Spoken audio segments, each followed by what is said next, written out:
Selamat datang di channel Bang Noden.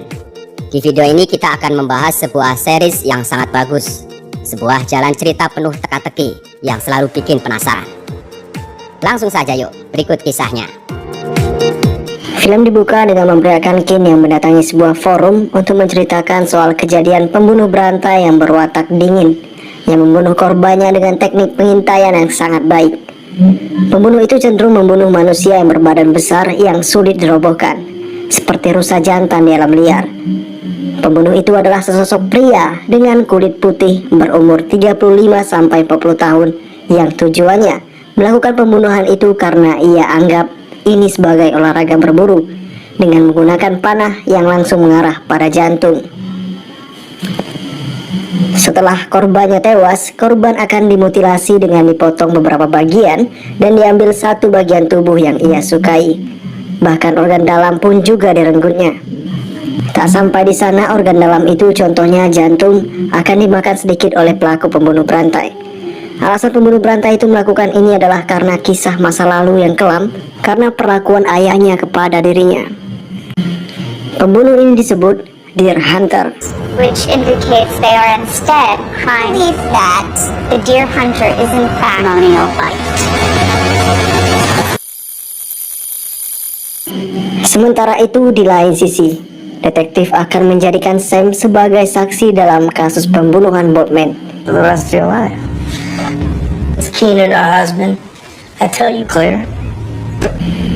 Setelah itu kita diperlihatkan dengan Reddington yang sedang mendapatkan panggilan dari seseorang yang berhubungan dengan peti besi yang dimaksud Alan Fitch. Orang ini menyuruh Reddington untuk menemuinya segera pukul 2 besok karena ada hal yang ingin dibahas terkait sebuah kejadian masa lampau.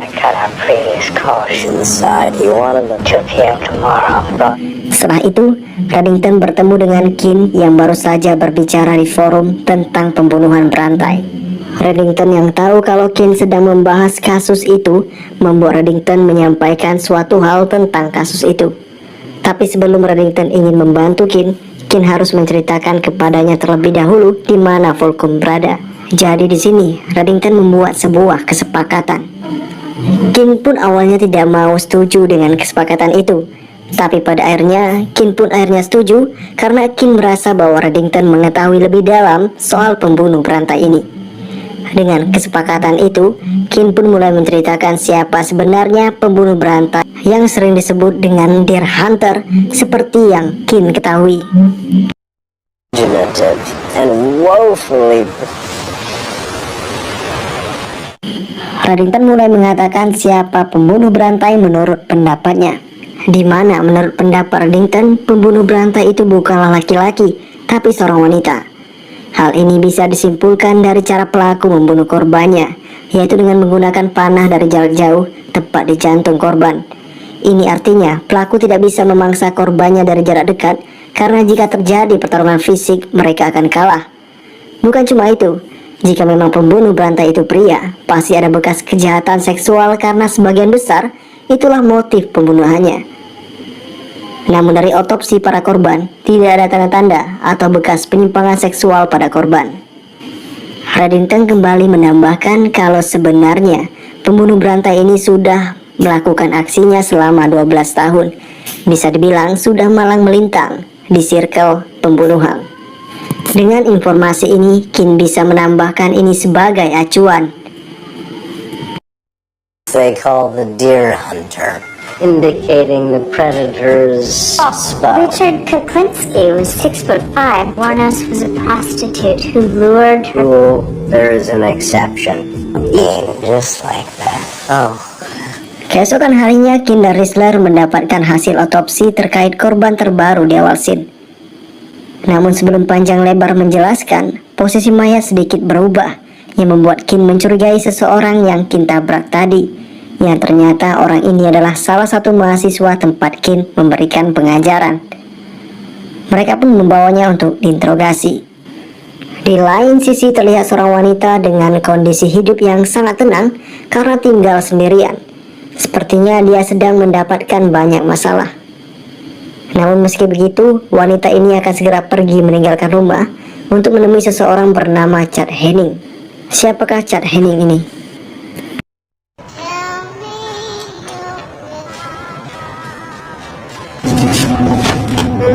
to go. Kembali ke kantor FBI di mana kini Kin dan Rizzler menginterogasi mahasiswanya yang sepertinya terobsesi dengan pembunuh berantai itu. Mahasiswa itu pun mengatakan kalau dia pergi ke ruangan otopsi tadi karena hanya ingin mengambil sebuah gambar terkait penelitiannya tentang pembunuh berantai, dan dia tidak ada hubungannya sama sekali dengan pembunuh berantai itu. Melihat gerak-gerik mahasiswa ini, Kin menuduhnya sebagai deer hunter. Namun mahasiswa itu menjawab dengan tenang sambil mengatakan bahwa selama ini apa yang diceritakan Kin tentang pembunuh berantai itu telah salah. Karena pembunuh berantai yang Kin ceritakan itu hanyalah pembunuh berantai yang baru, bisa dibilang adalah peniru. Hal itu bisa disimpulkan si mahasiswa karena ia melihat kondisi 6 korban terakhir yang semua korban itu memiliki luka bedah yang berbeda dari kejadian-kejadian pembunuhan sebelumnya yang memang dilakukan pembunuh berantai yang asli. Dari 6 korban terakhir ini, pelaku pembunuh berusaha meniru cara pembunuh berantai memutilasi dan membedah korbannya. Namun dalam penerapan, pelaku peniru ini masih belum bisa menirunya dengan sempurna. He wanted to improve. No way he would repeat himself. Sesaat menginterogasinya, Kin mendapatkan panggilan dari Wilcox yang ingin menanyakan kepada Kin keterkaitannya dengan pembunuh Boardman. Kin cukup panik mendengar hal itu, tapi di sini Kin terus saja berusaha mengelak seakan-akan tidak terjadi apa-apa dan tidak mengetahui apapun. Namun sayang, semua itu percuma saja karena kini Wilcox telah berhasil mendapatkan informasi keberadaan Kin di tempat kejadian pembunuhan. Itu semua Wilcox dapatkan dari informasi yang Sam sampaikan. Kin yang mengetahui kalau Sam sudah ada di tangan detektif Wilcox membuat Kin sangat cemas dan ketakutan sekali. Samuel Aleko story. Since the judge to rule that was to say, and I requested that I have This conversation. Setelah itu Kin mencoba untuk tenang ketika bertemu Rizzler. Tapi saat Rizzler berusaha mengajak Kin untuk membahas kasus pembunuhan berantai ini, Kin malah tampak murung dan tidak konsisten. Rizzler menanyakan apa yang terjadi, yang membuat Kin menyampaikan semua kecemasan itu pada Rizzler. Rizzler yang mendengar kalau posisi Kin akan terancam, menyuruh Kin untuk segera menemui Cooper agar Cooper bisa berusaha mengatasi kasus ini. Namun Kin menolak itu karena dirinya tidak sepenuhnya bersalah, meskipun efeknya nanti bakal merusak reputasi Kin. They'll have enough to. Tom may have killed this. Who's right about the garbage? Di tempat berbeda, ternyata Reddington telah mengetahui kondisi Kin yang terancam karena kasus kematian Boardman. Hal ini kemudian membuat Reddington menemui salah satu petinggi pemerintah yang bisa mengatasi masalah Kin ini. Namun orang itu tidak bisa membantu Reddington karena semua bukti telah ada di tangan detektif dan juga ada saksi yang berperan penting. Jika seandainya Reddington bisa menangani saksi ini, maka bisa saja orang ini membantu Kin selamat dari gugatan itu.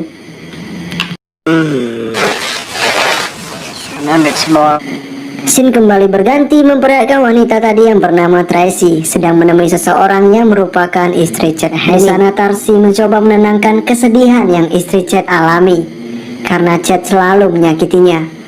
Tak cuma itu, Tracy juga akan melakukan sesuatu untuk istri Chad agar istri Chad yang bernama Maria ini tenang dan tidak terganggu lagi dengan Chad.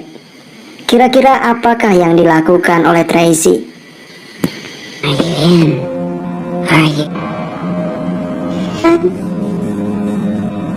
Sementara itu di kantor FBI mereka berhasil menemukan sebuah kebenaran melalui penelitian yang Aram lakukan, di mana memang jelas kalau pembunuh berantai mereka yang cari saat ini adalah pembunuh palsu yang mencoba meniru pembunuh berantai yang asli. Dengan semua informasi ini, mereka akan segera menemukan siapa pembunuh palsu itu dan di manakah pembunuh berantai yang asli. The bite marks, and then the second 6. Keesokan harinya ditemukan seorang mayat yang tergantung, yang ternyata adalah Chad. Dengan kabar kematian Chad ini, agen-agen FBI langsung mengunjungi kediaman Chad. Di sana agen FBI berusaha menanyakan kepada istri Chad apa saja yang ia ketahui tentang suaminya untuk membantu proses penyelidikan. Jika kalian ingat dengan istri Chad ini pernah bertemu dengan Tracy yang berjanji akan melakukan sesuatu untuk ketenangan Maria selaku istri Chad. Oke, lanjut, istri Chad pun mengatakan kalau suaminya itu bekerja di konstruksi bangunan dan beberapa hari ini tidak pernah pulang. Kinda Risler curiga kalau istri Chad sepertinya menyembunyikan sesuatu tentang kasus ini, karena dari tadi gerak-geriknya sangatlah mencurigakan. Oh, thank you. Setelah pergi dari kediaman itu, mereka akan terus mengawasi istri Chad dari jauh. Namun sebelum kembali ke kantor FBI, Kin pun menyadari jika sebenarnya pembunuh peniru ini berhubungan dengan pembunuh berantai yang asli. Sementara itu di lain tempat, Dembe kini kehilangan jejak Reddington. Padahal seseorang yang berhubungan dengan peti besi sedang mencoba menghubungi Reddington. Dembe tidak tahu di mana keberadaan Reddington. Siapakah pria misterius yang menelpon Reddington? Ternyata Reddington sedang menemui Sam di sebuah tempat berkat bantuan orang yang pernah Reddington temui kemarin. Maksud kedatangan Reddington ke sana tak lain adalah untuk membantu Sam mendapatkan donor hati untuk adik Sam yang sedang sakit. Karena hingga kini sudah berapa bulan lamanya adiknya itu tidak mendapatkan donor hati. Tapi semua ini tidak gratis. Sam harus membayarnya dengan keselamatan Kin dengan cara berbohong di depan publik, sambil mengatakan kalau Kin tidak ada dalam kejadian pembunuhan itu. Gonna do something for me. Di kantor FBI, dengan bertambahnya satu lagi kematian Chad kemarin, membuat para agen berhasil menyimpulkan sesuatu, di mana ternyata para korban-korban yang dibunuh mempunyai catatan kriminal dan juga masalah hidup dengan istri mereka masing-masing. Meskipun berbeda-beda tempat, terdapat sebuah persamaan dari korban, yaitu istri-istri korban ini selalu meminta bantuan kepada hukum lokal yang disebut Mapwan, yang pusatnya adalah Whitehaven Shelter, untuk menyelesaikan masalahnya di sana. Jadi bisa disimpulkan istri korban terkait dengan pembunuhan suaminya sendiri. Mereka pun bergegas mencari keberadaan organisasi Whitehaven Shelter ini. Him might have been protected. Diane Cosgrove got legal help. Whitehaven Shelters. Sesampainya di sana, pemimpin organisasi mulai menceritakan tentang organisasi mereka yang selalu membantu korban-korban teraniaya, lebih dari 6 juta per tahunnya. Kinda Risler kemudian tanpa basa-basi meminta pimpinan organisasi untuk mengatakan sedikit kisah-kisah tentang 7 wanita yang suami mereka menjadi korban dari Deer Hunter palsu. Kinda Risler juga menambahkan kalau pelaku pembunuh korban-korban ini berasal dari organisasi ini, karena para istri korban selalu mendapatkan pelayanan dari sini. Oleh karena ini, Kinda Risler meminta nama-nama karyawan yang bekerja di sini sejak 5 tahun terakhir untuk mencari siapa sebenarnya pelakunya. Pimpinan organisasi itu pun memberikan daftar nama-namanya. The only other thing is that just give me a few hours to put it together. Di tempat berbeda, wanita yang bernama Tracy seakan-akan tengah resah karena akan terjadi sesuatu pada dirinya. She'd expose everyone. Tracy, none of them.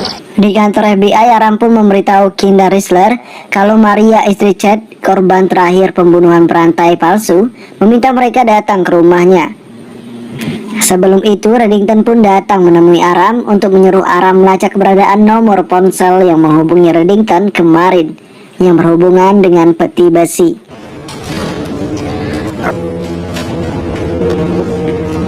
Sementara di lain sisi, Maria kedatangan Tracy yang sangat panik karena sebentar lagi rahasianya terbongkar. Namun Maria terus meyakinkan Tracy untuk tetap tenang karena ia tidak akan mengkhianati Tracy. Lalu saat kemudian Tracy pun sadar kalau Maria lah yang menjadi impostornya. Dan benar saja, agen-agen FBI datang ke sini yang membuat Tracy langsung memukul Maria hingga pingsan. Kin pun menyadari jika ada sesuatu yang tidak beres. Kin terus mengejar dan mencari tahu keberadaan Tracy yang kabur. Sedangkan di dalam rumah, Rizzler berhasil menemukan Maria dalam keadaan terluka. Kembali lagi dengan Kin yang kali ini harus dilumpuhkan oleh Tracy. Kini Tracy pun berhasil menyekap Kin dan akan segera membunuh Kin.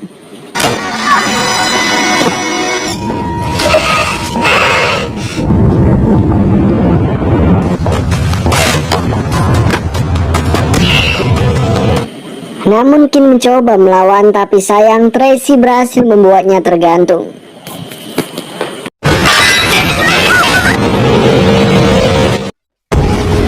Di kantor FBI, Aram berhasil menemukan sebuah kebenaran baru yang ternyata dari 7 istri korban yang dibunuh pembunuh berantai palsu, ada satu orang yang tidak menggunakan jasa organisasi White Haven Shelter yang pernah Kin dan Rizzler datangi. Orang itu adalah istri dari korban pertama. Setelah diperiksa lebih lanjut, ternyata Tracy adalah pembunuh berantai yang palsu yang membunuh 7 korban baru-baru ini. Lalu siapakah pembunuh berantai yang asli? Nanti akan terjawab. Dengan informasi yang akurat ini, Cooper pun segera mengirimkan tim ke sana untuk menangkap Tracy. Kini Tracy akan segera membunuh Kin. Tapi sebelum itu Tracy pun mengatakan yang sebenarnya kepada Kin, kalau ternyata pembunuh berantai yang asli adalah suaminya sendiri, yang bisa dibilang menjadi korban pertama dari Tracy dari 7 kematian baru-baru ini. Kisah suaminya menjadi pembunuh berantai bermula ketika mendapat kekangan dari ayahnya, sehingga menjadikan dirinya sebagai pengecut.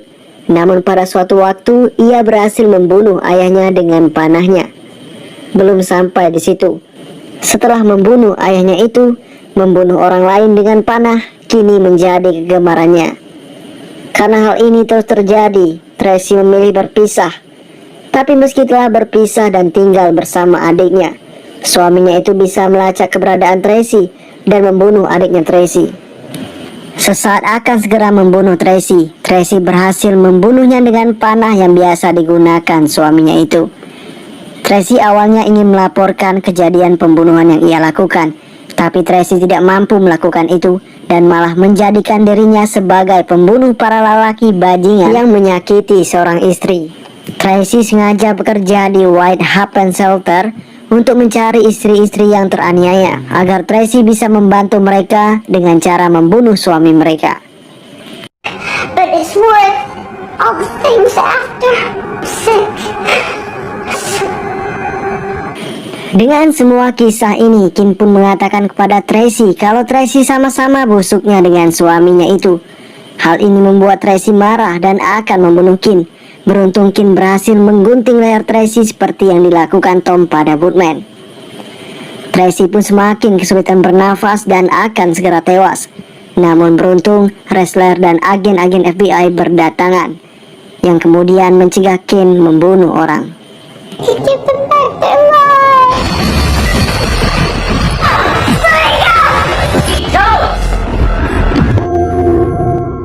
Hampir saja Kin menjadi seorang pembunuh. Dengan semua kejadian ini, Kin pun menyadari kesalahan yang ia lakukan pada Boatman kemarin yang tidak menghentikan aksi Tom membunuhnya.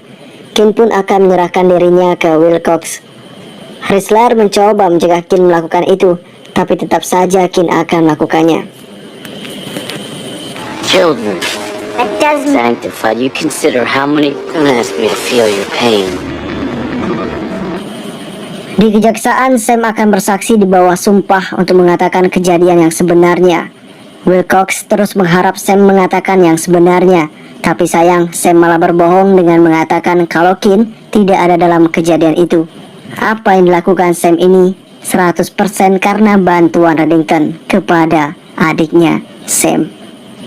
Di kantor FBI, Aram pun berhasil menemukan alamat yang diminta Reddington untuk dicari.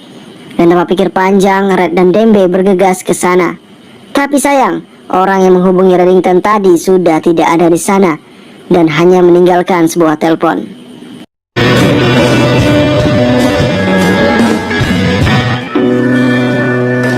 God bless you, sir. Thanks. Di akhir scene, Reddington pun menemui Kin.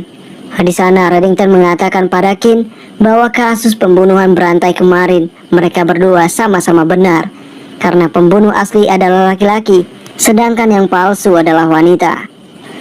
Karena kasus ini selesai, Reddington menagih janjinya Kin yang akan memberikannya lokasi keberadaan Fulcrum. Di sini Reddington terlalu baik pada Kin, padahal Reddington juga telah membantu Kin terbebas dari hukuman. Dan sebelum Kin meninggalkan Reddington pun mengatakan alasan Kin yang tidak ingin memberikan Fulcrum itu karena takut Red pergi darinya ketika Red sudah mendapatkan Fulcrum itu. Dan film pun selesai. Used to be.